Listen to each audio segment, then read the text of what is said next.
পিসিটা হচ্ছে গিয়ে কি, মানে ওর পাসপোর্টের একটা কাগজ হারাই গেছে, সেটা ঢাকা মেন অফিস থেকে ওইটা উঠাইতে হয়েছে। যার কারণে হচ্ছে গিয়ে ওর বন্ধু বান্ধবের বাসায় ছিল, ওদের পিসিটিসি আমাকে দেখাই বলতো কি যে আমি জব করতেছি, কিন্তু কোথায় করতেছো, কোথায় থাকতেছো, এগুলো কিচ্ছু বলে না। আমার সন্দেহ হইতো যে আসলে একটা মানুষ মানে কেমনে, মানে এত, মানে আমার মনের মধ্যেই কেমন জানি খুব মানে অস্থির অস্থির লাগতো। এই যে আপনাদের দূরত্ব, এর মধ্যে কেউ আপনাকে টাকা পয়সা দিচ্ছে ঠিকঠাক? কোনো টাকা পয়সা না, কোনো কিছু না। তো তাহলে বিয়ের পরে হইলোটা কি? বিয়ের পরে আপনাকে নিয়ে চলে গেল সে, হ্যাঁ, তখন সে টাকা পয়সা দিয়ে তার বাসা ভাড়াটা চালাইছে? বাসা ভাড়া চালাইছে বলতে কি, তখনও আমার বাপের বাড়ি থেকে মোটামুটি আমার আম্মু হেল্প করতো।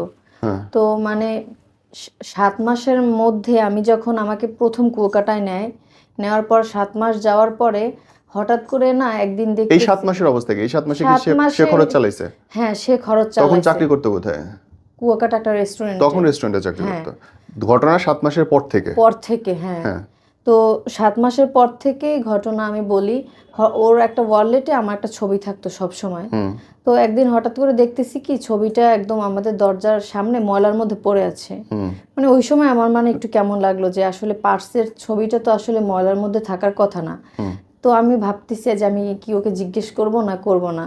এর মধ্যে দেখতেছি ও কেমন জানি মানে চেঞ্জ, মানে হাজবেন্ড ওয়াইফের মধ্যে একটা কথা থাকে।